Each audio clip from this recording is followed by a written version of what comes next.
Mas in-improve ko lang po yung training ko ngayon. Dati po kasi, ang nangyayari po, over po yung training ko. Tapos, yung laban po na yun, pinupulikat na po ako dito kasi po, over po talaga. Tingin ko po ngayon, yung punch selection ko po na hindi po masyado precise. Minsan po, ine-aim ko po masyado sa taas. Pwede din naman po ilaruin, taas-baba. Pwede po taas-baba.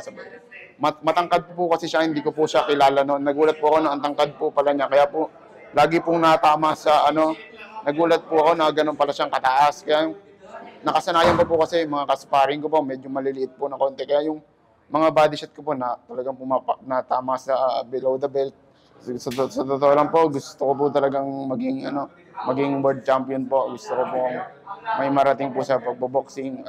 Gusto ko rin po makapagbigay inspirasyon sa mga tao. Gawin din po yung gusto ko pong gawin sa buhay. Tapos, shoutout po pala sa mga sumusuporta po sa akin. Shoutout po sa mga taga Barangay Masili po sa Calamba. Shoutout din po sa mga taga Kabuyaw, sa family ko po, kay mama, kay papa, at sa mga teammates ko po sa Olivetti Boxing Gym.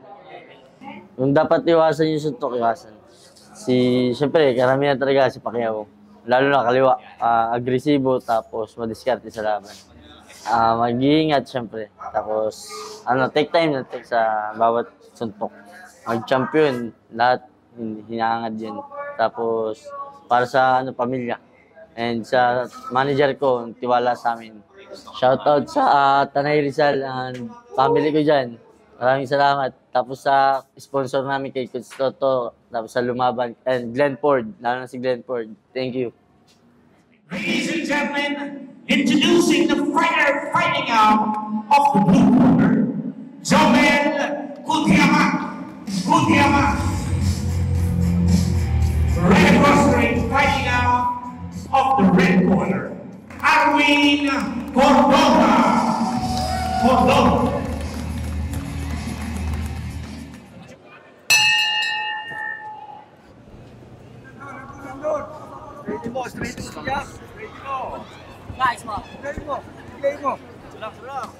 Nice! Kalaulo sa harap. Salubog straight. Straight. Nice! Yan!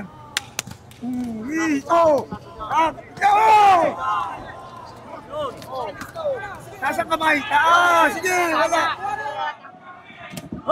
Yan! Wala!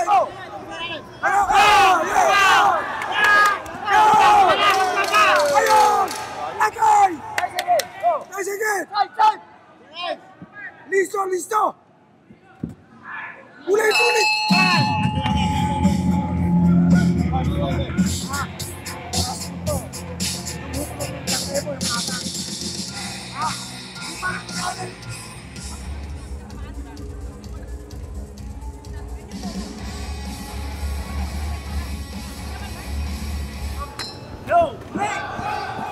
Nice! Suntok! Sabon! Nice!